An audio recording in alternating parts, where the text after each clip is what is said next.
Science Podcast. We are on episode 28, and today we will be discussing Skavendom overall.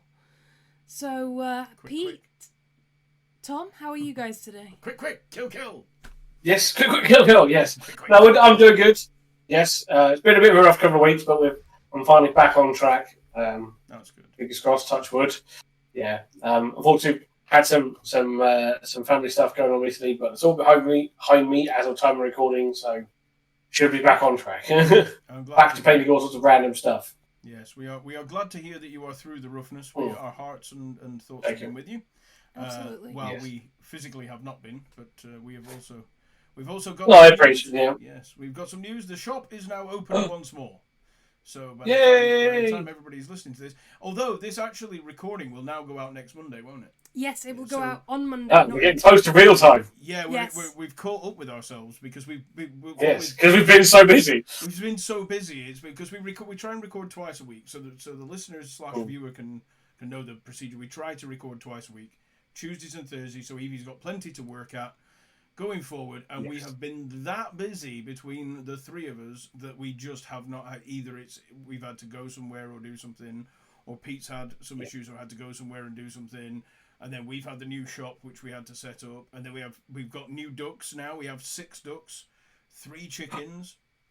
The menagerie doth grow. We bought 7, and we had to send 4 back because they were male. And cockerels don't lay eggs. Yeah, cockerels don't lay eggs, so no use. No matter how hard they try. No matter how hard they try. How many eggs are we now expecting next year? About 700 a year with what we've got. Oh, blimey, that's a lot of omelets. And that's literally with 3 chicks and 3 female ducks. Yeah, and that's not counting because we're going to be getting some more chickens in August, so we'll have even more by then. But that will be then the end of the smaller animals by the time we get those ones. Then everything then goes to working up all the buildings, getting them back together again, so we can have pigs by either the end of this year, beginning of next, and then further down, cows, which is next on the list. So yeah, that's what we're up to anyway. Exciting. Yeah, so it's all pretty cool. Evie has some stats that she wants to go through before we start talking about Skaven, which is good because I can carry on reading this paragraph I was reading. So go on, stats. So, it's really cool, actually, because we've been growing in the States. So, America makes up about 12% of our listenership. And of that 12%, West Virginia makes up 40%. Arkansas makes up 25%. Texas and Indiana make up 10% each. And Virginia, Colorado, and Pennsylvania make up 5% each. So that's really cool. A mix of states there. Yeah, that's quite good. And we still have our listeners in the Philippines, which is nice. So hello to all of you. Because, yes, hopefully you join us on the YouTubes where you can see us as well. No, you can... No! Yeah. You can't see us on YouTube. What? I thought that was the whole point. No. Oh. So... there's a technical thing that I don't know about. Yes, there is a technical thing, and in order for people to be able to see us on YouTube, I have to sever the RSS connection between YouTube and Spotify. But if you want to see our faces, you can view us on Spotify. What? I didn't... Oh, Spotify... That seems bizarre. What? I thought Spotify was the music platform and YouTube was the video platform. Yeah, I'm so confused. No, it doesn't carry over. So, essentially... I don't understand technology. Is... What's going on? We'll just... Yeah. Please enjoy us in the format in which you're able. Yeah, I guess. So, if you're listening to us on YouTube... And watching us on Spotify, that just sounds so backwards. You can go over to Spotify and actually see us. The well-known video platform, Spotify. Only one of us understands what's going on. If you want to see Pete on a regular basis, you can tune into twitch.tv Onyx Gaming, where he is live Monday, Tuesday. You can see and hear me. You can see and hear him.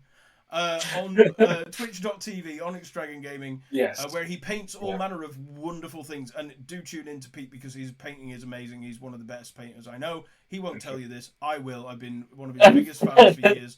I don't paint. I've never painted, but I do own a couple of bits that Pete has painted in the past, and I've also bought and sold some of his stuff as well. It's always made me money because Pete's a good painter. So so you can do that, and you can buy stuff off him as well. He's got miniatures. Yes. If you want to. Yes, you can find us on eBay and through the Facebooks and social medias. Basically, if you want anything we've painted on stream, drop us a message through various, whatever your preferred channel or platform of choice is. We can sort that out for you. Yeah, that's fantastic. So we aren't currently anywhere else other than here. So if you are on YouTube, we'd appreciate the subscription.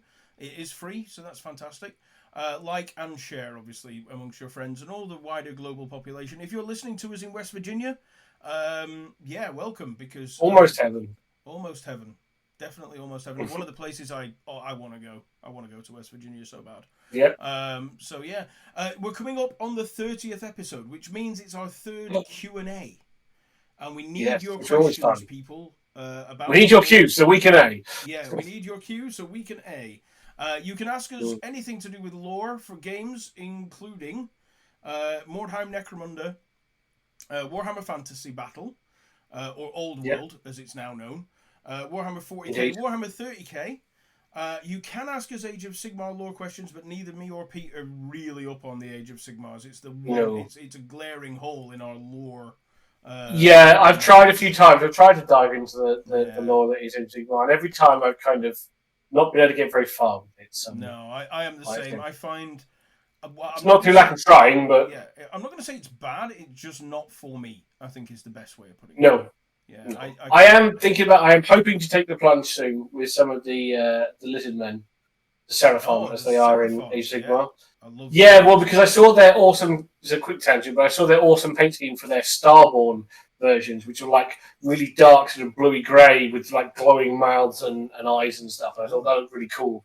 So I kind of fancy dipping in, especially now they've brought their own version of Combat Patrol over to Age of Sigmar called Spearhead, where you buy one of the boxes, the Spearhead boxes, and that's all you need to play. I'm tempted. I'm thinking, why not take the plunge, buy that box? I can play Spearhead. If I like it, great. Maybe we'll see if we can expand it on later. If not, we'll just keep. We've got a nicely small chunk of painted Seraphon. So that's my plan. Lizardmen for armies to play are definitely up there for me. Not lore wise. I'm not a big fan of Lizardmen lore. It's a bit. I think it contrived a little bit too much from 40k with the old ones, and it's is the real hangover of hang on a minute, pick a lane. GW, are they the old ones, or are they a different old ones, or what's going on? And I kind of they lose me a little bit with that. But having said that, on the battlefield, especially with the new models, they are glorious. Yeah, the current update looks really good. Yes, dinosaurs riding other dinosaurs. Yeah, it's fantastic. Here's one for you, Pete. That something in the future when you get back into the swing of it. The Eldar, what are they? I can't remember the name of the faction now. You've got the ones that sort of live on the planets with dinosaurs and shit. Oh, you mean Exodites? Exodites, thank you. Yeah, the Exodite faction. Yes. They don't have models, but no, they don't. But the Seraphon have dinosaurs. And varying sizes of dinosaurs. Person to talk to about doing an Exodite Eldar army involving Seraphon dinosaurs. Yes, I've seen a few nice conversions for Seraphon. Sorry for Exodites using Seraphon, but not actually since the last range. Because the cool thing is now we've got quite a few pigeon dinosaurs of different sizes, so you can make maybe like an Eldar jet bike style army with the jet bikes being obviously the smaller of the ridden dinosaurs. Then you can have the Vipers as the bigger ones, and your tanks as your even bigger. So that might be a cool project to have a look into, have a think about. Yeah, I'd like to see that. I know it was mentioned to me by someone in Blackpool, and I was like, that's really cool. Yes. I'm going to steal that idea and try and get someone to do it. But it's beyond my capabilities due to my skill at modelling and painting is being shit. So, my qualifications lie mostly in being able to talk people's hind legs off about things. But so that's not the application of paint. So, but with today, we weren't very quick about getting round to Skaven, but we are going to talk about Skaven because we previously spoke about the great clans that they like to refer to them as. Yes. And now we're going to talk about the rest of Skavendom that we kind of a little bit touched on. The sort of generic society. Yeah. So, to my knowledge and sort of thing, the city of Skavenblight is their main and capital city. And Skavenblight, I am led to believe, was once a human city, if I'm correct. Yes. But as per the origin story that we've talked about before, where supposedly there was some sort of weird magician and there was a big evil bell that when rung turned all the people into rat men. I believe that is implied that city then sank into the marsh that it was in and became Skavenblight. Yeah, I'm pretty certain that's which is the capital. That's the deal. Now, to my knowledge, if you look at a map, Skavenblight is below the Empire and below Bretonia and slightly to the right of Bretonia, which... let me get out an old world map. Yeah, Pete has an old world map. Go to the great reference library. Yes. Yeah, I can't remember exactly where it is. I always think of it like... I'm pretty certain it's sort of below the Empire. So the city was not an Empire city, is what I'm getting at. No, I think it was sort of somewhere on the edge somewhere. Near Tila? Where are we? I want to say it was near Tila. Sort of opposite Bay. Tila, yeah.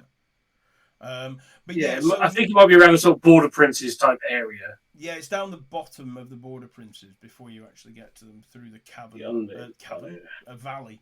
In the marshes of Tilia. There we go. Yeah, it is. Oh no, it says from the city of Skavenblight to the marshes. Skavenblight to be in the marsh of Tilia to the playground distance of Warrens of Austria.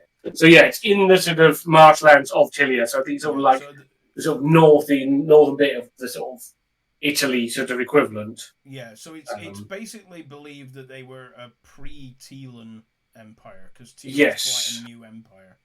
Bunch of city-states in Italy. Yeah. When of course it's Renaissance Italy. It is of course into the realm of new as far as the old world is concerned, which means it's been around for ages. But it's certainly exactly. But this was pre-Tela, so that became a thing. Now, how the Ratmen came about, we're not 100% sure because they don't keep records to do with any of that sort of stuff.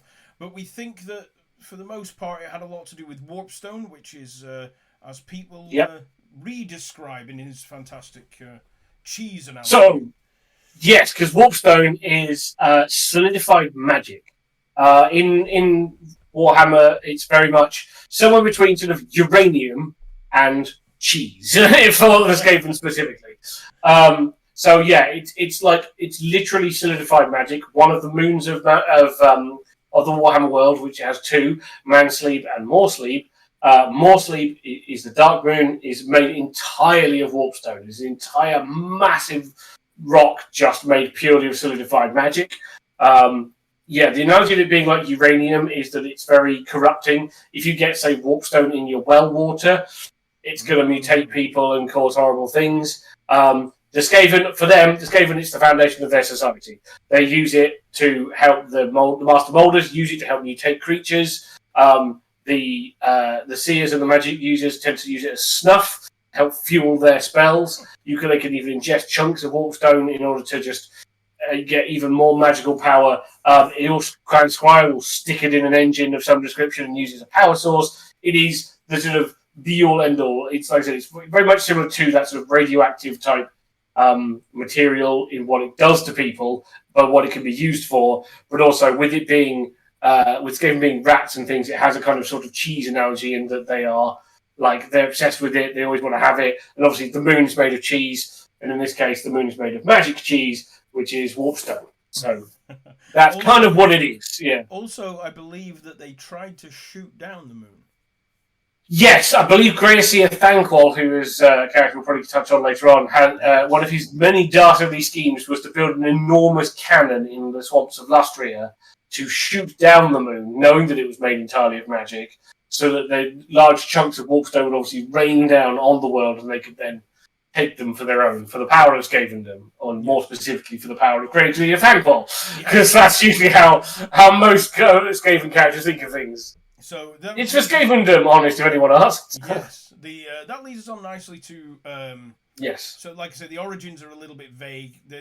Essentially, it's always meant to be. They don't keep records. No one's 100. But don't start already. Mm-hmm. I'm watching you. I saw that. So Skavendom as a whole is a very backbitey, underhanded sort of getting ahead at the expense of everybody else. When there are millions of you, it's the only way to get ahead, really. Yeah, there's no other way. It's not really a meritocracy as such. No, you don't get there on merit. You get there on tripping the guy in front of you. Yes. So there's no, like, we will all help each other. Because if Skaven all work together, they take over the world.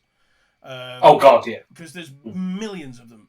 But very similar to the Chaos Gods in 40k and fantasy, when one of them gets ahead and it looks like they might win, the rest of them sort of go, well, if I trip him up now, I will get all the glory. Unfortunately, especially with Skaven, the person going, I will get all the glory, is 4 million of your friends who are all behind you trying to stab each other and you in the back while you were now snatching defeat from the jaws of victory. Unless, of course, you are one person. I say person, he's a god now, technically. Unless, of course, you are one person who the Skaven always seem to rally in order to defeat.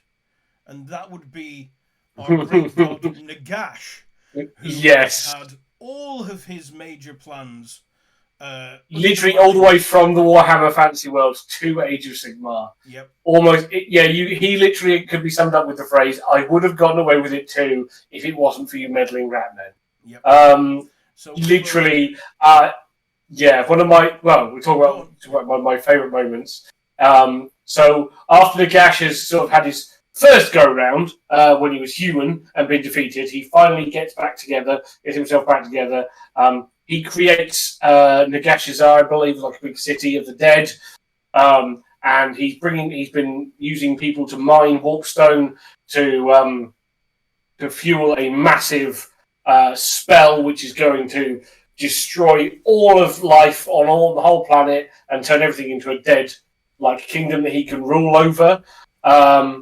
When the Skaven were like, yeah, we kind of like living, plus we really like to take over this warpstone mine that you have. So secretly, they infiltrate the mine, as they do, because they like to tunnel around everywhere underneath. And in the labyrinth of the mine, locked away, was Prince Alcadizar, I believe is his name, who was a mighty prince of the lands of Khemri before they were all dead. And he was the one to beat Nagash the first time round, but Nagash, when he came back, decided the first thing he was going to do was batter him and lock him up and torture him for ages. So Alcadizar's not in the best of shape, but the Skaven sort of break into his cell and they're like, hey, guess who hates Nagash more than us? You.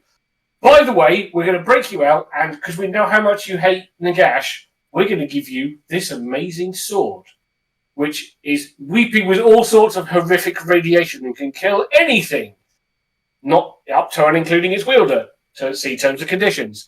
And they give him this sword, which is known as the Fellblade, and it's one of the magic items you could take in the Skaven army. It's been in the Solar books forever.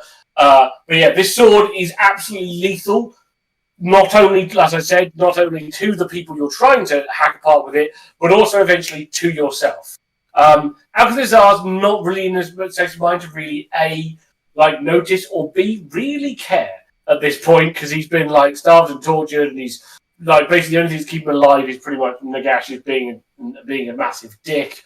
So he's like, right, cool, I got this. And the Skaven are like, brilliant, thank you, man-thing, off you go. And he sort of works his way through the palace to the hut where Nagash is doing the classic evil sorcerer, big swirling winds and magic, big chunks of warpstone crackling lightning everywhere. And then Alcadizar's like, surprise, cockfag! And then runs him through with the sword. And as Nagash is like, curse you, middling ratman! As the magic goes all sort of haywire and the spell sort of collapses and it blows him up for a while. And no one really knows what happened to either Alcadizar after that, or the Fellblade, except for the fact that the Fellblade then pops up in the Skaven Armory time and time again after that. So yeah, that's their sort of major like FU moment to Nagash in sort of lore, which I've always found hilarious because they're just like, yep, we will. What if we don't hold truck with this whole killing everything? No, we will kill each other and we will kill you, but we kind of don't want to have to do everything. That would I need to be in charge. I still need to be alive at the end of it, and that does mean that in theory I should probably save the rest of my race so that I have minions and underlings to do things for me. Yeah, so it's a great bit that this, unbeknownst to literally everybody else in the world, the Skaven are responsible for saving the world at least once. Possibly more than once. Just because of their selfish... It's quite not funny. Because they want to benefit everyone. No. They just don't want to die.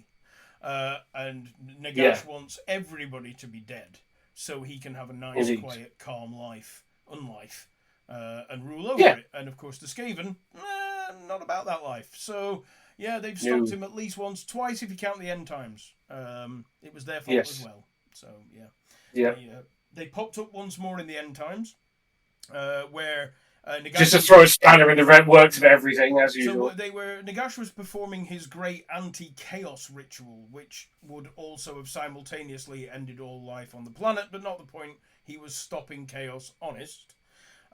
When the Skaven popped up under his pyramid and buggered up the ritual again, causing as if there was catastrophic failure and the destruction of the planet at the same time. But they weren't told that. They weren't told that bit. They just got told to stop him, so they did. So yeah, that's twice if you count the end times, which you. They're all about wrecking big plans. During the original Storm of Chaos as well, one of the things that the worldwide campaign had in store was that Middenheim was on top of this massive, great, it's like a mountain with the top sheared off, and that's where the city is. There were two things that sort of happened.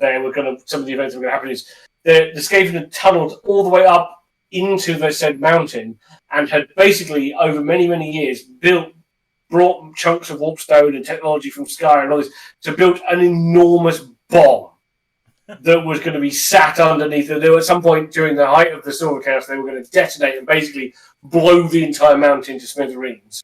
But Chaos never got that far in the original Storm of Chaos thing. So the one thing that they did contribute was, on the good side, Middenheim had this enormous cannon, which was so huge it had to be loaded by a giant, that they kept, sort of a pet giant that they had there that they kept to load it. And it was going to be a big part of the Storm of Chaos finale. But unfortunately, Chaos got their ass handed to them in the worldwide campaign. So in the storyline, the Skaven sort of came up into the city and they poisoned the giant, so they couldn't use the cannon anymore because they had no way of literally getting cannonballs into it. So that was their contribution to the Storm of Chaos, was to build an enormous bomb that never went off, which was still technically left there until the actual end times, and also to murder a dead giant. So unbeknownst to Middenheim, they were living on top of a ticking time bomb because it was built by Skaven. Indeed, yes. And therefore it could go off at any moment anyway. Yes. Just by pure accident. Yeah. Yes. Some poor someone could flush a toilet and a small amount of sewage could then fall and that would probably be the end of Middenheim for Ice Skaven. Middenheim was no more because somebody either sneezed, farted, or flushed a toilet. To give you an idea, ladies and gentlemen, of just how many Skaven clans there are, I'm on the wrong page. I do apologise. 1 second. There we go. They are actually alphabetized. And I believe if I press this button, not by Skaven themselves. Yeah, not by Skaven themselves. I believe. Yeah, there we go. So I'll tell you the ones that we know the names of, and these are very, very sort of small number of them. There are hundreds and hundreds. Abyss, Femin, Ferric, which I do know of. Festalingus, which I'm sure is something. Festus, I'm sure he was a wrestler. Filch, which is a great name for a clan for Ratmen. Yeah. Goyer. Grick, Gulcher, Crepid, I like that one as well. Crick, Cricks, Lisks, Macris, Morol, Morbus, another good name. I remember Morbus. Scar, Skitter, Skitterich, and then we go on to a bunch of other ones. But yeah, they're the ones. But there are all manner of other ones. They're the ones that just happen to be named in this particular bit on there. But they're alphabetized A to Z, and there are thousands and thousands and thousands.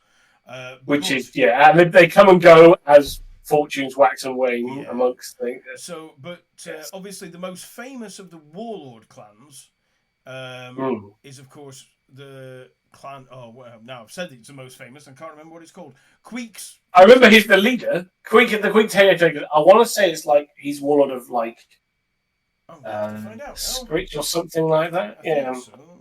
Let's see if we can find out. Let me see. He's the most famous one of the ones that isn't a clan. I remember the name of who the guy runs it, not necessarily of which Clan Moore. Yes, he is Clan Moors. That's it. Clan Moors. Yes. There we go. He is the great warlord of Clan Moors, the personal right claw of Warlord Nordwell, the one and true Grand Ruler of Clan Moors. Yes. So whilst he's not the actual leader, he's kind of like the nominated successor.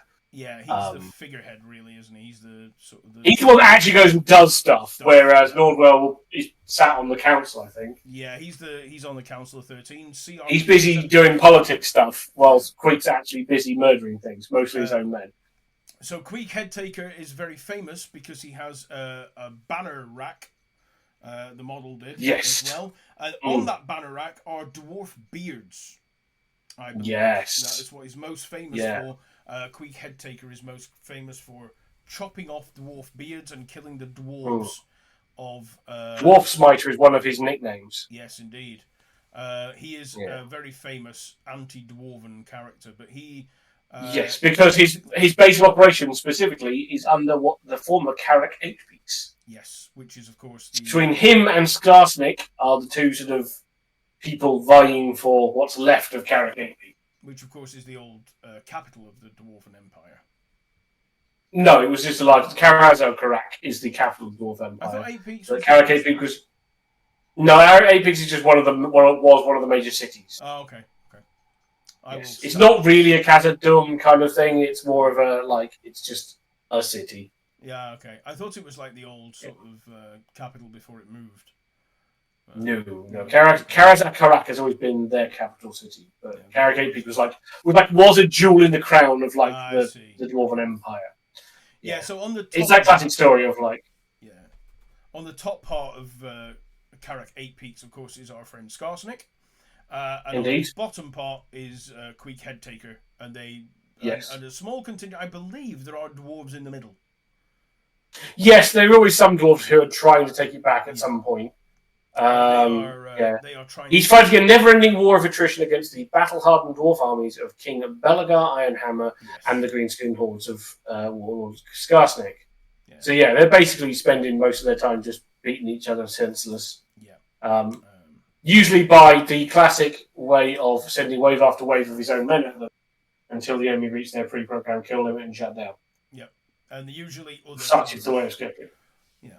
If you can, but if you so if you convince other clans to go and do it, so much the better. Yeah, they're like the lesser clans, the ones that owe them some kind of favour or something, they'll send them into the dangerous to deal with all of that before everybody else gets a chance to go and pick up the pieces. Basically, they don't like having wasting their own men where necessary, unless it's Skaven slaves, and that leads us on to the society part, where we get within each clan there is a hierarchy. Obviously, the likes of Queek and the named characters being very much near the top. Then you have your Grey Seer types, who are the spell casters. Yeah, the Grey Seers are kind of not really part of the... So I'm aware, they're not really part of the clans themselves. They are kind of emissaries of the council. Yes. And also of the Horned Rat. They are marked out specifically, as the name implies, by having grey or white fur. They're kind of albino-ish. But they also have horns, a bit like the Horned Rat himself. This is what marks them out as these great, important Skaven, and they're also massively magically adept.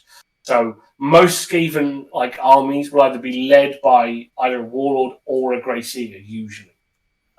With their classical ride mount being the great screaming bells. So these are like the massive. The model of them is absolutely gorgeous. It's a huge rickety platform with an enormous sort of arch with a great big bell underneath it, whose clapper is made of solid warpstone.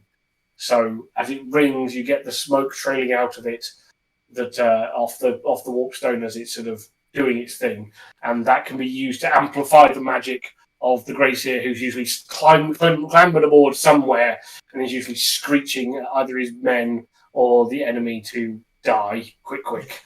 Die quick, kill. Yes. Yeah, so the Grey Seers tend to sort of, I believe they act as like almost advisory types as well to these warlords if they're not. Yeah, they're kind of like they are that classic sort of wizard advisor type. Yeah. If Merlin was interested in stabbing everybody in the back and somehow making himself king of Camelot, that's kind of where you're at with them. Yeah, because obviously you've got to put a Skaven twist on these things. Yes. But yeah, like I said, they're kind of advisors. They're sent by the council sometimes as a kind of like the Council 13 to be like, hey, warlords, whoever, we need to go do this thing. We're sending Grey Seer Jeff here to, make sure that what you do is in the council's best interest. And Grey Seer Jeff's like, yes, of course, I will serve the council diligently.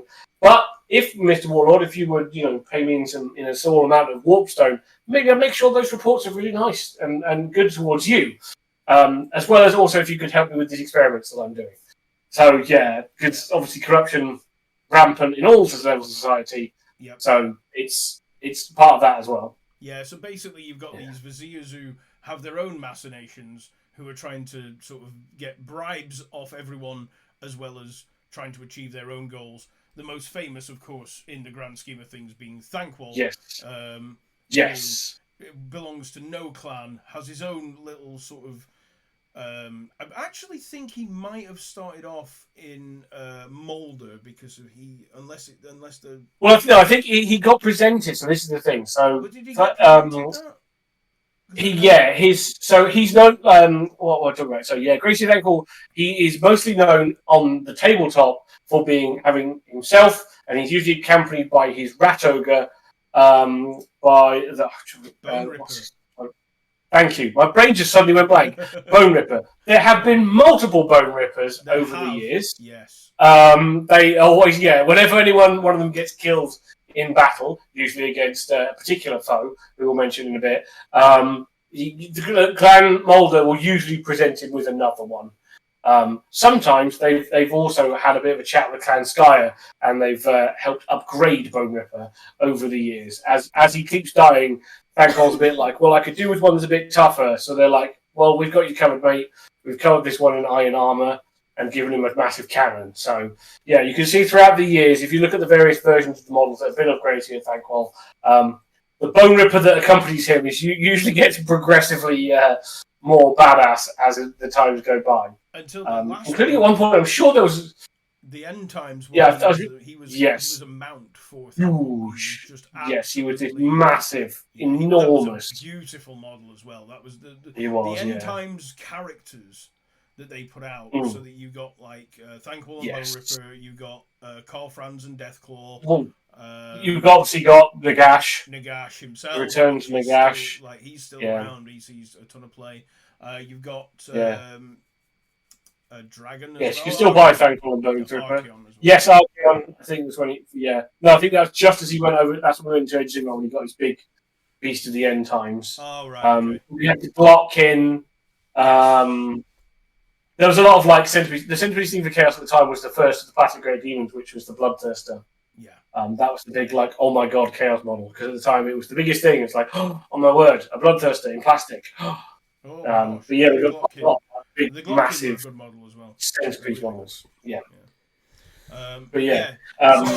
So Grey Seer Thankwall, I believe what we're going to do, Pete, is we're going to leave him for now. Yes, because he deserves an episode all to himself because of him and his interactions with the greatest hero, some of the greatest heroes of the old world, in Gottfried Gurneson and Felix Jaeger. So I feel like as a group, they deserve their own. I can't see us discussion. doing them justice in like 5 minutes.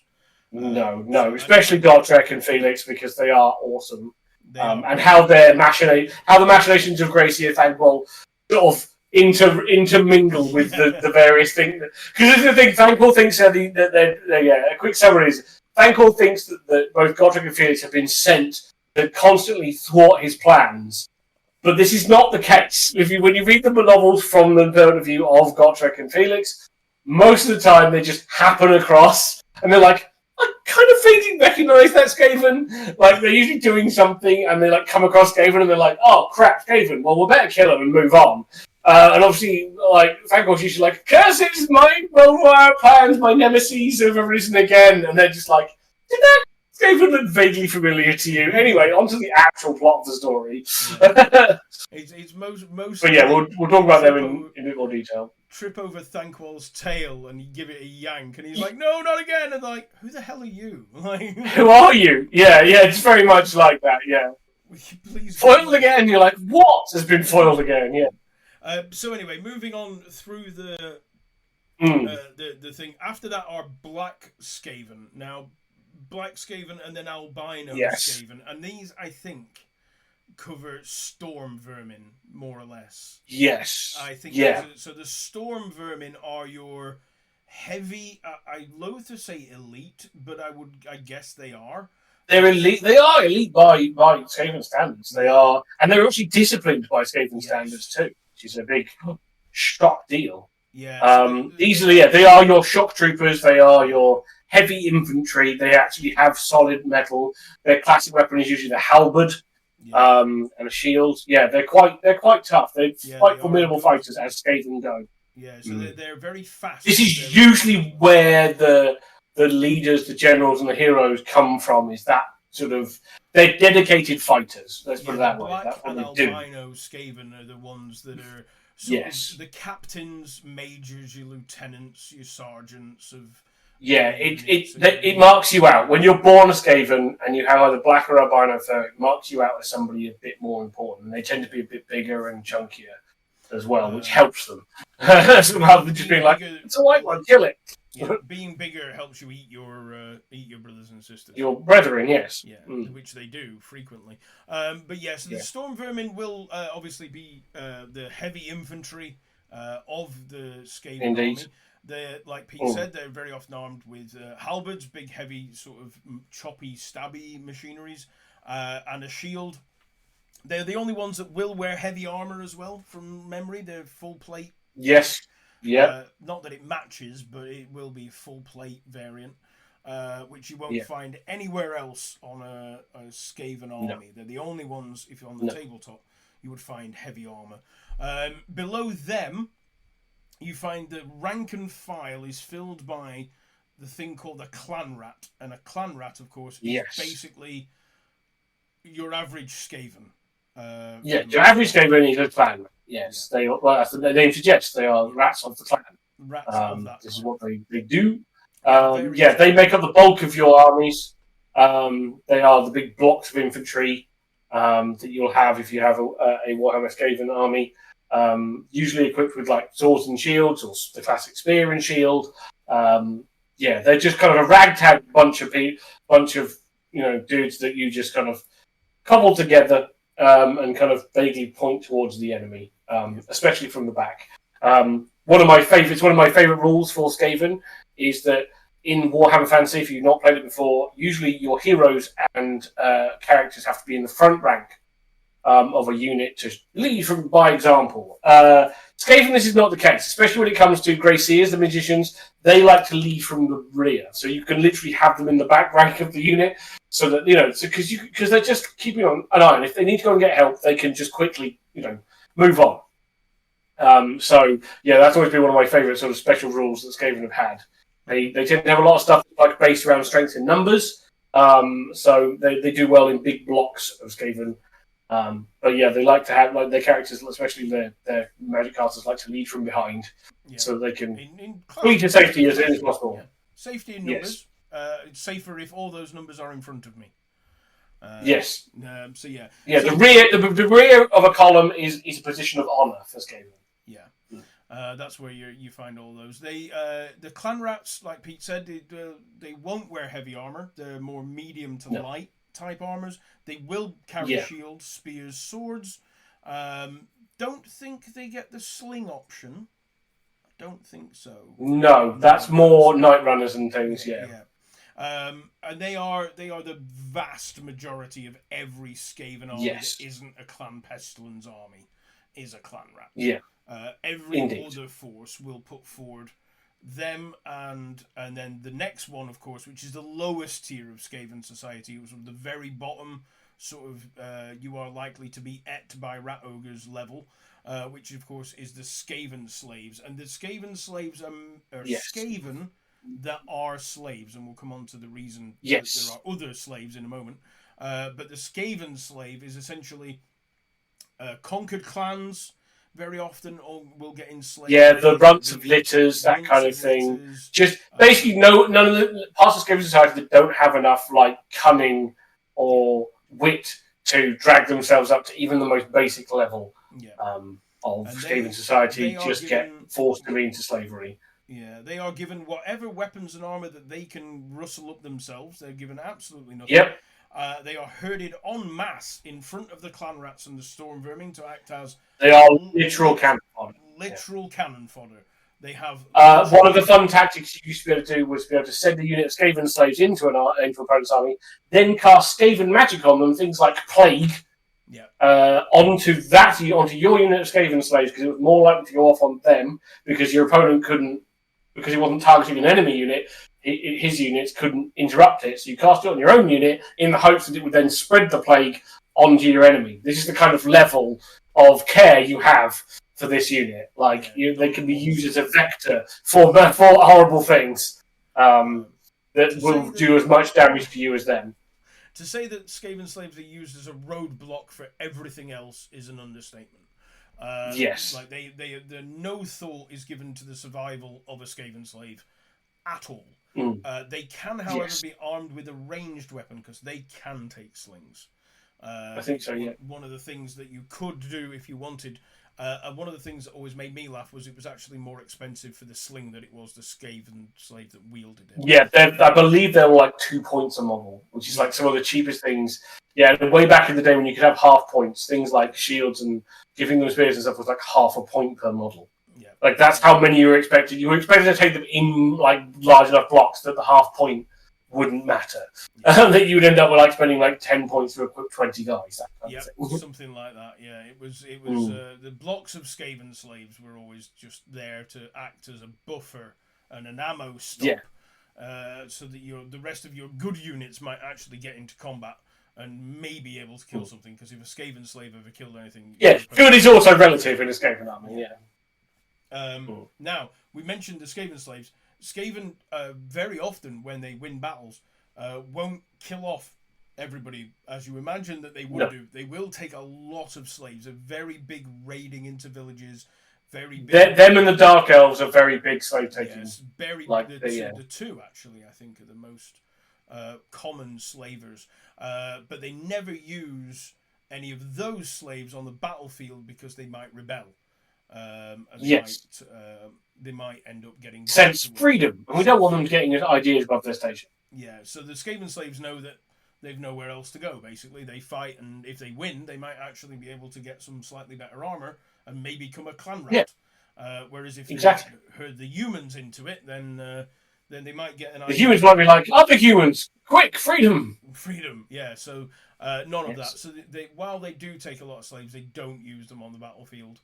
I believe that they don't take many dwarf captives because they make... because I think dwarves just refuse to do anything. Yeah. Just you can break... It's easy to break the will of humans. Yeah. It's a very similar thing. I know more about the sort of slave culture of Dark Elves. And they have a similar thing. Dwarf... If you have a dwarf slaves, they're very, very rare, hence why they're very, very expensive. Yeah. To sort of break a dwarf's will to get them to actually do something that's not sort of... in their own best interest is quite difficult.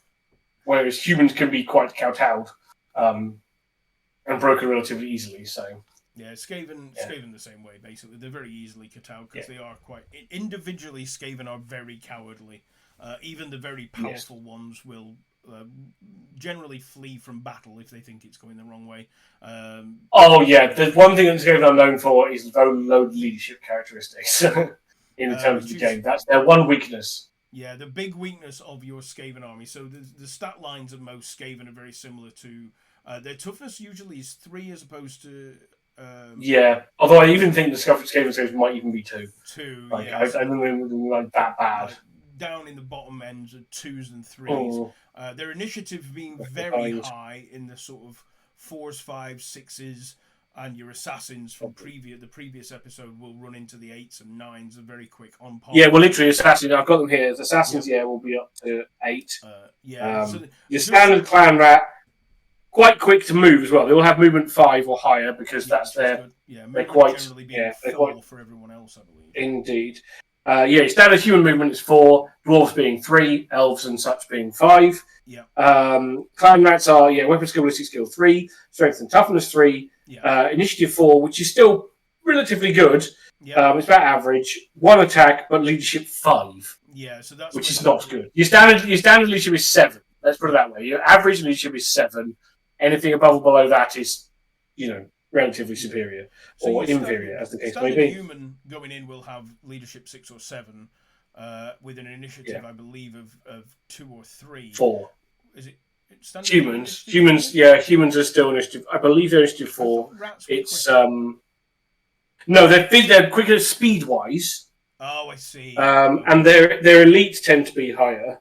Yeah. So like a lot of their elite troops tend to be initiative 5 and higher. Yeah. It's just the basic clan rats are lower. Yeah, so very often in Warhammer Old World or the Fantasy Battle, essentially the bog standard troops of most armies tend to be very similar. So your strength and toughness will be 3. Let me see. So let me find an empire. So an empire, here we go. An empire troop would be movement 4, weapon skill, ballistic skill 3, strength and toughness 3, 1 attack. No, they are initiative 3. My apologies. Yeah, humans are initiative 3 in this version. Yeah, so they are slightly quicker, but not as quick as elves, which usually initiative 5.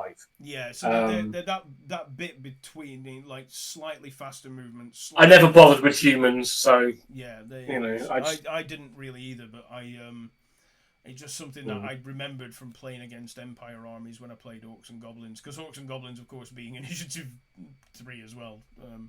Dwarves are initiative 2. That's it. Yeah, dwarves are slow. But when they hit you very hard. Whereas elves are very quick, but they don't have the strength that they don't have the strength to do the damage. Yeah, and none of this 2-handed Warhammer business for an elf, unless of course you're the White Lions of Crace. They have axes. It's axes and swords. Hammers are bludgeoning weapons, and that's for dwarves and humans. Yeah, they have graceful cutting weapons to lop large chunks off you. Yeah, exactly. You're going to be killed and chopped up very stylishly, as opposed to bludgeoned vigorously in the head. So, so that's the bottom end of Skavendom and all the sort of the low end. Now leadership 2, I just saw on the list as well. That's how low their leadership is. Yeah, they're gonna fail the leadership test. They just are flat out. You one minus and you're never passing. Yes. So, but the key thing to Skaven is that, of course, that they are everywhere in the old world, and the only reason that they're not currently in old world is because of their.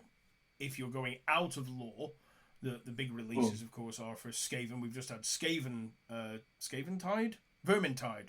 Yes, one of the Skaventide. Vermintide was a game. Yeah, I thought it was sort of named after it, but maybe not. I don't know. Skaventide's big new box set for Skaven in Old World. Age of. In Age of Sigmar. Yeah. They are the poster boy evil faction for this edition. Yeah. So this edition, of course, means that they can't be in Old World, so that they are. For reasons. They are currently in lore, having a civil war, and they are far too busy fighting each other to be fighting everybody else. Because as discussed last time, I think this is the time in the lore where the Council of 13 has basically broken down into squabbling factions. And they're about to have the big reset where the Great Horned Rat turns up and says, "Touch the pillar." Oi! And if you survive touching the pillar, you will have your council seat back. And if you don't, then you'll go up in flames. You'll be good. But if you don't touch the pillar, I'm going to kill you. So, two options. But hard place. Yeah, so basically the big rework of the Council of 13 where Clan Pestilence was accepted back in, I think that's at this time, like, from memory. So we don't get Skaven in Warhammer Old World, which is a shame, because, of course... They're one of the Renegade factions. They are the Renegade factions. But as both me and Pete quite enjoy the Skaven, it's a shame, because I think we would have been more likely to have done something. Yeah, I'd say, well, I'm also a big fan of one of the other Renegade factions in the Dark Elves, because they are always been one of my favourites. So you're missing... I love the Dark Elves. 2 of your 3 factions, aren't you, I think? Mostly. Wood Elves, Dark Elves... Well, Wood Elves are in Old World, which is fine, which is good. I'm happy with them. I get 2 out of my 3 Elves. I get High Elves and I get Wood Elves, but don't get Dark Elves, which is sad. Because they're the ones I actually have the most of. For Old World, and I had most of them ready to go. But I'm persisting, because my thing is I'm going to persist, and I'm just going to be like, no, I'm just going to keep taking them, because all the independent events are like, Renegade factions are fine. So they've done the rules for them, though, haven't they? You've got rules, right? Yeah, they did. They just said they're not tournament legal, and I'm like, okay, but every other tournament that's not at Warhammer World's gone, they're tournament legal. They're tournament legal, which is perfectly fine. I think there's I think there's only benefit to a store allowing people to use the sort of non-supported Renegade lists. Well, especially when it comes to like the fact we've just had, like I say, Skaven Society. If you're not massively interested in Age of Sigmar, but you are really into like Old World, why not? Like, if you weren't bothering, you weren't going to bother with that box. But if you're like, well, you could take for Old World, you've got like, a big unit of clan rats there. You've got, you could use the new rattling cannon thing they've got in there, the big one, as like a warp lightning cannon. You've got a unit of Jezzails. You've got a cool character on a mount. All these sort of things. Why not? Yeah. Let's just go with it. It's like you've got most of an army, and I don't see. I understand. I've been told a few sort of other reasons why these things aren't done the way they're done, why we'd like them to be. But I still think it's rubbish, in my opinion, in my head. But I'm just like, selling is selling. Yeah, I don't understand from a personal perspective. I think that they would have been better just allowing everybody to use everything in the Old World and having it done that way, because then people will buy your Age of Sigmar models, which I've said many times, and my favourite model line is the Age of Sigmar. Well, it's what happened. You saw it, especially when an Old World was like announced to be released. You could see it by going onto the Games Workshop website. A lot of the sort of quote-unquote Old World models that were in other factions in Age of Sigmar all sold out. Yeah. All gone. Like, you couldn't buy them for love nor money because people were like so excited to use them. And then literally the weekend before the release comes out, they're like, oh, by the way, the legacy factions aren't tournament legal. Yeah. That's the bit that upset me. I can understand them saying, look, we're not going to support them in the future. We're not going to, they're not planned to have any new stuff going forward. Fine. But to say they're not legal just felt a bit silly to me. It personally. Feels a little bit like they're messing with your hobby, because at the end of the day, as we've said many times before, at the end of the day, this is your hobby, and you've got to do what makes you happy within your hobby. And saying that you can't play XYZ in ABC game is ridiculous, and that basically just gatekeeps that game from those people who enjoy X, Y, and Z factions. Yeah, I mean, especially... Yeah, and at the end of the day, it's all sales. That's the end of the day. I understand the whole, I don't want to, I've always been one of those people that says, I understand why Games Workshop doesn't want you using other people's models in their games. That's totally fine. I don't have an issue with that, because that's one of those things. It's fine. And people say, oh, but the historical community can use whatever they want. I'm like, yeah, but you can't really police a Sherman tank. If you've got a Sherman tank in a scale, it doesn't matter where it came from. Yeah. A Sherman tank is a Sherman tank is a Sherman tank. But when it comes to their own models being used in their own games, if I want to make, let's say I want to make a Horus Heresy Solar Auxiliary Army using the new plastic Imperial Guard, why not? As long as you clearly define what, a lasgun looks like a lasgun, then that's fine. As long as everything's clearly defined as to what it is. Like I said, we're doing the X-Dux. There's no X-Dux models. Why not take the Seraphon put Eldar on them, make them into an X-Dart, and just say, look, these guys, you can see what guns they've got. They are effectively these units. Jobs are good, you know. And I understand a bit more from the internal side of it, from discussions I've had with people, and I won't go into it because it's not really my place to say it. I'm out in the wild, No, but that's fair. it still doesn't make sense to me. Like, I get it, but I don't get it. If that makes sense. Like, I do. Yeah, it's an understandable reason, but at the same time, I think because also I've been so used to in the past being able to like buy my demons for 40k. Let's buy my bloodthirsters, and then I can use them I have built them on square bases. I can use them for fantasy, or I can use them for heresy, or I can use them for 40k. So I'm so used to having that, like, use them wherever you feel like kind of models. And then to suddenly be told, nope, these are only usable in this one thing, or this one system, has always made me go, I agree. why? So I agree with you. I also agree with Evie quite heavily as well. It's like saying, it's like, no Skaven, for example. You can't Skaven. You can Orcs though. And then next time, what's to stop them going, no Orcs? And you're like, well, okay. The same reason applies. It's and like, then all of a sudden it mimics 30k where everything's a space marine. Everything's a bloody space marine. Like, Yeah. I don't want to play in games where I'm told I can't do things because reasons that aren't anything to do with the actual. Because the Skaven one is just utter nonsense as well. All of the renegade armies explanations just make me laugh. Yeah, like because they make no sense. Like the whole about going, the Dark Elves are busy. Like they're literally about to build up for they're building up to one of the biggest invasions in their entire history. Right. They're about to invade Ulthuan, in a way that like it almost takes over a large chunk of the continent. Right, that's how big a deal we're having.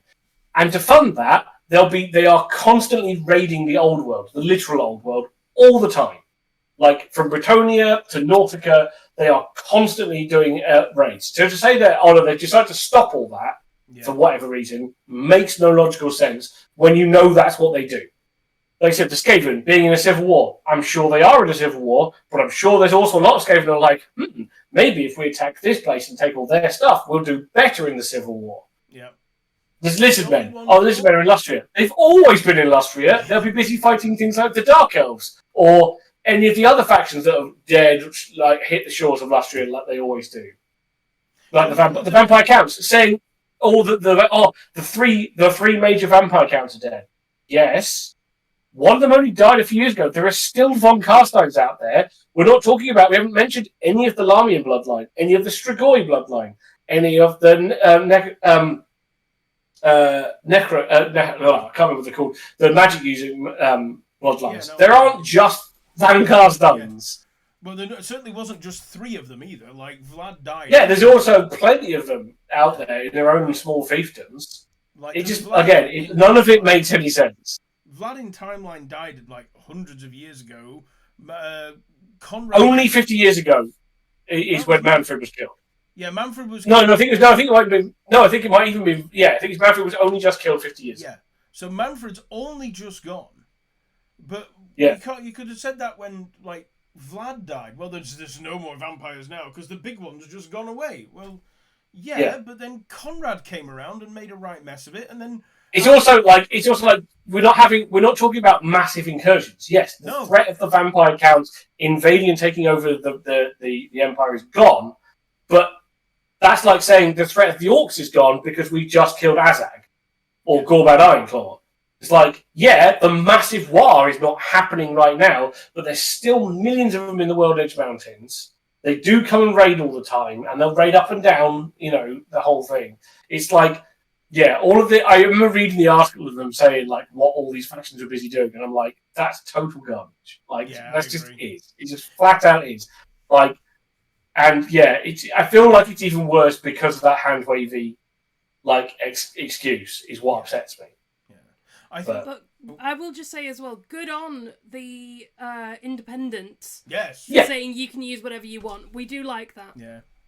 No, it's definitely encouraged me to go to more independent because I've been one of the people that's usually like either my local game store or Warhammer World. It's like my 2 venues for events. But this has encouraged me to want to go to more independent stockists and more independent events around the country to participate in them, so I can use my beloved Dark Elves in these events. So that's good, I suppose. It's kind of got me out of my comfort zone and made me go, no, I'm going to start looking for events on these Facebook groups that are these things. But yeah, I think exactly. I think the only one that I have sort of any sort of marginal sympathy for on the list of you can't play these is lizard men who are in Lustria. But the argument falls down when you realise they never leave Lustria anyway. They've always been in Lustria. Yeah, they've always been there, and everyone else and the Southlands. Yeah, and everybody else goes to them. Like, arguably, you've got some of the other, basically the other renegade factions are the ones that are busy fighting them. Yeah. So the Skaven are busy fighting the Lustrians. The Dark Elves are busy fighting the Lustrians. Although the Khemri, the Tomb Kings, are on the border of the Southland, which is another Lizardmen hotspot. So it's like, you've got the vampire pirates of the Sartosa. You've got the Norscan enclaves. You've got the Tylean people. Like there's just all of these things is. The High Elves go all over the world, so the High Elves come into contact with everybody for that exact reason. So there are probably plenty of High Elf expeditions out into the jungles of Lustria that get set upon by lizard men, but they've always been like that. Yeah, that's been so. Like if you go to the old lore, back to the lore we were just talking about, the lizards didn't find the Skaven. The Skaven found the lizards. Yes. And the Empire found the lizards in the jungles of Lustria. And then, other things found the lizards in the jungles of Lustria. The lizards never went out on global expeditions to bump into all these... no, they're too busy keeping the plan going, They're the greater good is always going to be stuck in Lustria. They're not, faffing with anything. They're, never leaving. Yeah, so they don't care, No, they're not bothered. They're not an expansionist race. They've got their bit, bog off out of it. That's all they're... Yeah. So technically, every old world battle, fantasy battle, that contained lizardmen should really have been on Lustria or in the Southlands. Because they never really left. Because not expansionist. No. They weren't after more land. There have been occasions where they've been sent, when some slam priest has gone, if this guy does this horrific magical thing, it's going to cock it up for the rest of us. Yes. So I've noticed this disturbance. So magical teleportation, go mess him, just go fuck with them. Yeah, but that happens rare. That's a rare thing. Most of the time they're a couple of 100 years at most. That's going to happen. Yeah, the vast majority is them keeping their cities under. People going into their territory, not the other way around. Not the other way around. All of that. If you want to find a lizardman, the best way to go about it is to go to Lustria. Exactly. You find one pretty quick. Yeah. Yeah, you ain't gonna find one down the pub like you would. I mean, it's literally it was the trailer for Total War Warhammer 2, wasn't it? Where you've got the High Elves, you've got Teclis, he's looking at ancient old one's magic, and then they're set upon by Dark Elves. And then of course, Elizabeth are just like, both of you fuck off, at the end of that trailer. They're like, oh no, the Dark Elves, they found us tracking down this thing. And then Elizabeth are like, both of you piss off, go away. Yeah, I've got a question. Oh. Yes. Save it for the Q&A. No, go on. So what is to stop them? Because essentially, Old World and Age of Sigmar are two core games, essentially. Yes. So what's to stop them then saying, well, this faction has a faction in Age of Sigmar, and therefore you can't play them in Blood Bowl. Oh, Blood Bowl, yeah. Which is again, because Blood Bowl is set in the Old World. Yeah. It's a peripheral game that. I think it's because Blood Bowl has its own miniatures line. Yeah. That is. The thing is about Blood Bowl is you don't buy a box of Blood Bowl guys and then put them in your Age of Sigmar army. No, because they have completely different. They have a different and the thing is, I think with the same with these renegade factions, the biggest thing that's going to make them do more of this sort of stuff is them releasing more specific factions for Age of Sigmar. So the Skaven, I understand why, for example, Skaven are a Age of Sigmar exclusive thing because they haven't changed. They are just the same Skaven. They're there. The the Soulblight Gravelords are just vampire counts, right? They just flat out are. You know, they just look the same. They're just the same. Whereas, say, your Flesh Eater courts are more, because they've gone into that ghoul aesthetic and they've done a lot more with the ghouls, and there's all sorts of weird, like, you know, ghouls that are riding Vargolfi type creatures. They've kind of made them their own. So they have been Age of Sigmarized, if I was to say that, right? So if you were to take, if you in theory take the Soulblight Gravelords and go, look, we're going to put them on square bases, we're going to send them over to 40k, over to the old world, in the same way as they did with the Beastmen. Because the Beastmen, they've gone, look, we're cutting off Beastmen in Age of Sigmar now. They are purely an old world army. So I think there's room for, like, when they come out with more, so like with the Dark Elves, maybe if they do Shadow Elves from the realm of Olgu in Age of Sigmar, maybe that's when the Dark Elves will get shoved off. Because right now, the only thing that's really being used from that range are the Daughters of Cain, which is the basic Daughters of Cain, the Witch Elf Infantry, Cauldron of Blood. These are the only two kits, and the Dark Doomfire Warlocks technically as well, are the only kits that like are in that faction. So if they were to do a basic new unit of Daughters of Cain, you could move all of the Dark Elves pretty much straight over into Old World. You know, but I think that's the thing. We need to see more original factions for Age of Sigmar so that we can free up some of the classic ones to go backwards. Yeah, across. It's a weird thing when you look at it like that. That realistically, you need them to get on with it. Because I feel that's my other gripe with Age of Sigmar is it feels like a lot. We just keep seeing the same factions over and over and over again. Yeah, that is. And I know that's easy. And I know that's easy to say because in 40k we see the same factions over and over again. But the thing is, you've described this big old world with these 8 realms, right? The 8 realms which represent each of the things of magic, and we know there are certain factions and people out there. But instead of getting new, like every edition, we might get a new race. And even though it's not really a new race, because I go back and I'm thinking, okay, 3rd edition, what was the new race for 3rd edition? It was like kind of Flesh Eater Courts, which again was just an expansion of a previous existing race, and the redo of Seraphon. Before that, we had the Lumineth. They were realistically the last race release for Age of Sigmar that was new and completely different. There wasn't just an update of a range that already existed. So the Soulblight Gravelords were the same. They were just, hey, here's new vampire counts. Yeah. You know?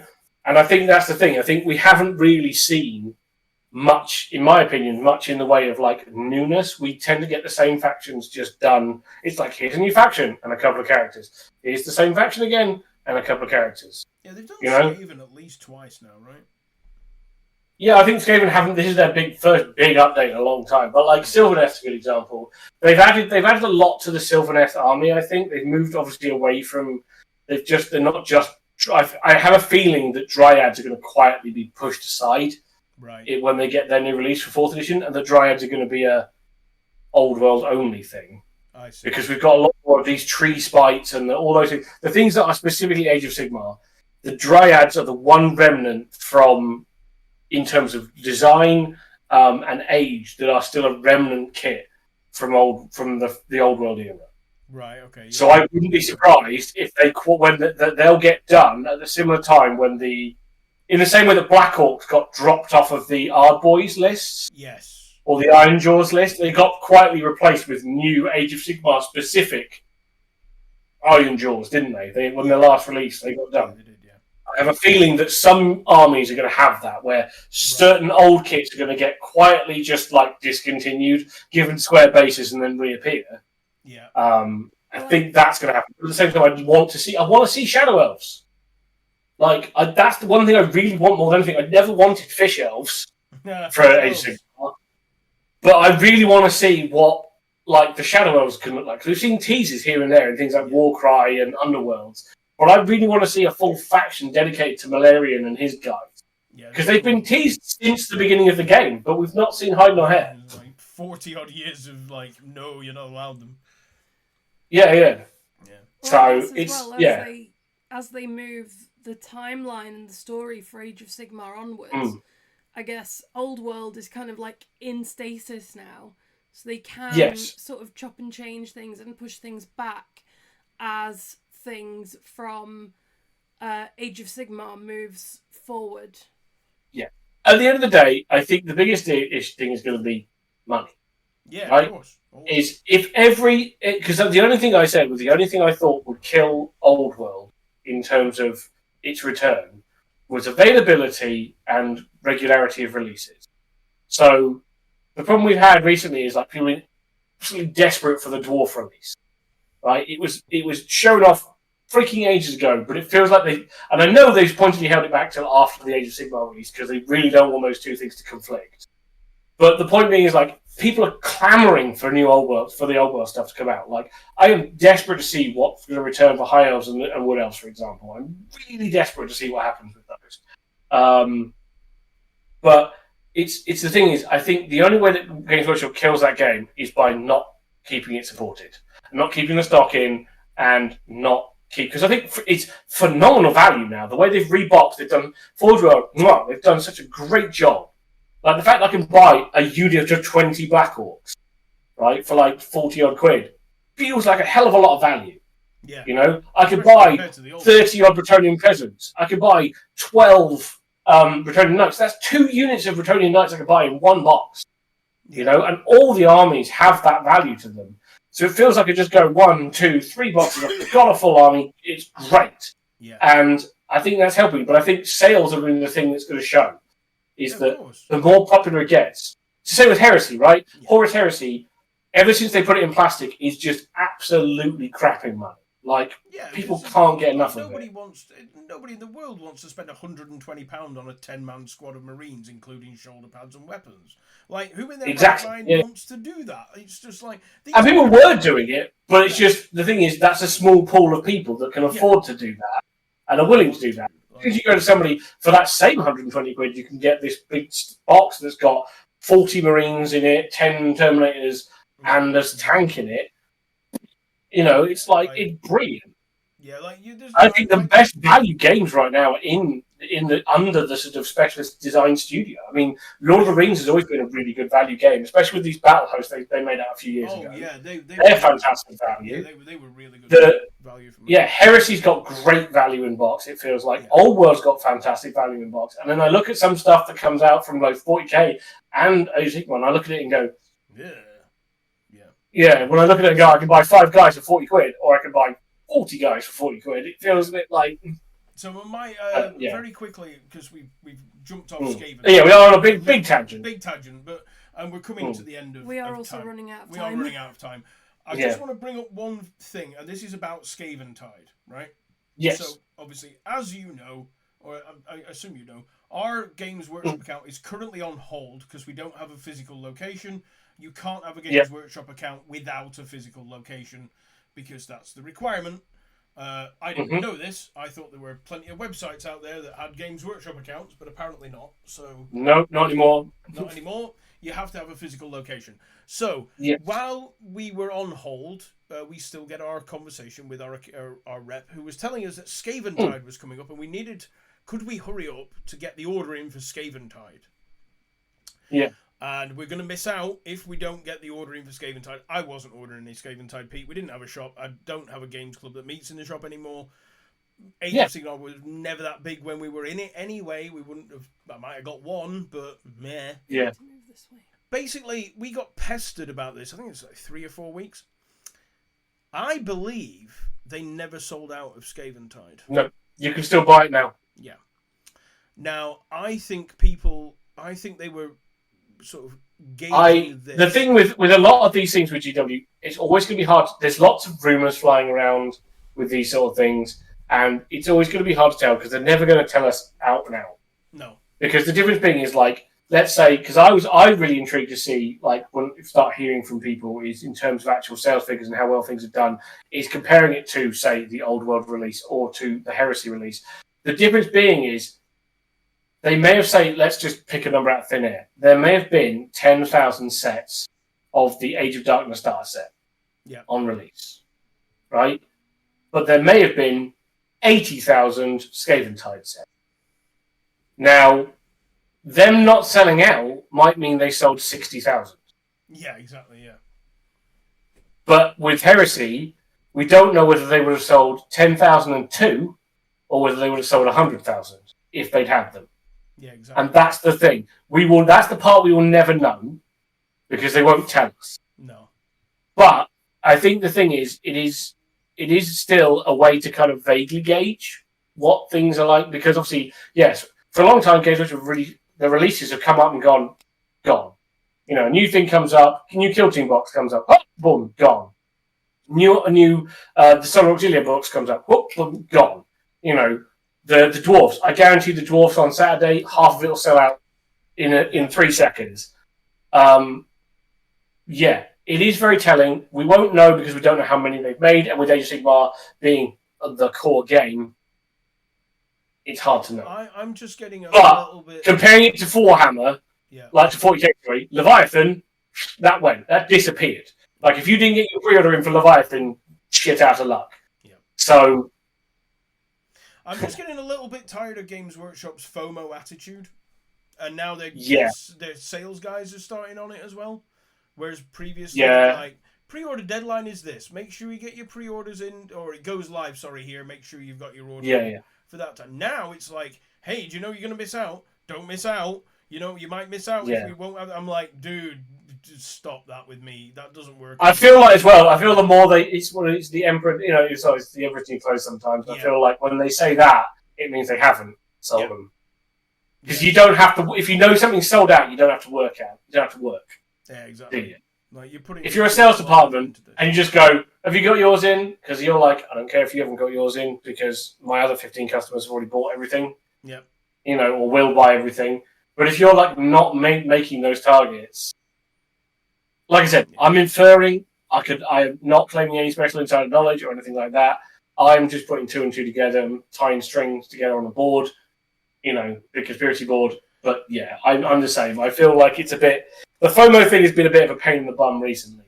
Yeah, stop it. Mostly, and not because it feels like I'm missing out, it's because of restocking issues. Yeah. Limited product has always had... It will always have that. Like the books, the Black Library novels with the Siege of Terror novels. If you didn't get them, tough luck, they're gone forever. Fair enough. That's fine. That's what limited edition means. Yeah. But when it comes to line items, that here is the new thing that is now going to be part of our line, and if I don't buy it now, I won't be able to get it for 6 months. That's a bit different. Yeah. And it feels like I don't know whether they cultivated it or whether they just got really excited by it. But I also remember when they did this before with a bunch of like sets and boxes, things like the Black Templars, or Eldritch, whatever. They're like there were a bunch of these box set things where they brought them out and they'd just been sat on local game store shelves for years and years and years, and still are. Yeah. Like, because people just didn't care. Like, either the value wasn't there in the box, or it just wasn't the release that everyone really gave a crap about.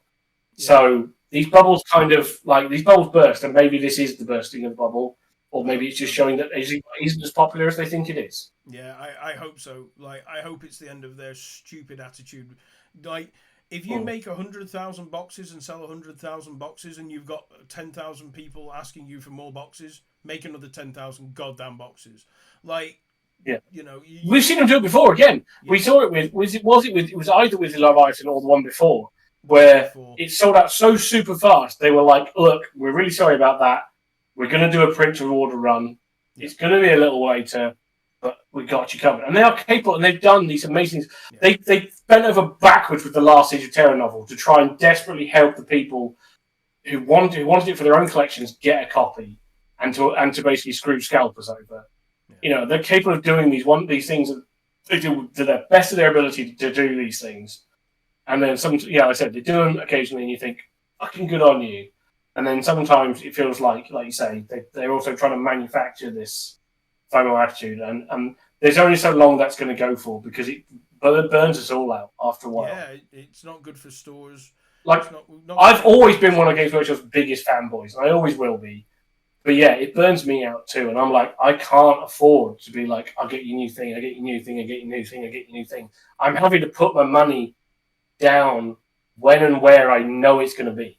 Yeah. So like right now, I am keeping my money for the new Mechanicum box for Heresy, because I know it's coming, and I know that I don't have money to buy Age of Sigmar. I don't have money to buy the latest 40k release, and blah blah blah blah. I'm keeping in mind that ready for when that does drop, because again, I know it's going to come and disappear again. So I want to make sure, because I know there's like 6 of my friends at least who are like, I want one as well. Yeah, exactly. So with that tangent, now we did finish on Yes, Skaven. anyway, We started on Skaven, and we technically finished on Skaven. Technically, yes. Support your friendly local game store, ladies and gentlemen. Go always support them. Mm-hmm. They usually will offer you some kind of discount as well, which is always very nice. So go along to them. And as they say about Magic as well, I always like this phrase: Magic is nothing without the gathering. Yes, indeed. And Warhammer is nothing without the community. So yeah, they are. Support your local community, whatever that may be. Yeah. So with that, we are going to call it a day there. So it is. Indeed. Good night from me. It's good night from him. And it's good night from her. Good night. See you all soon, folks. Bye. Bye.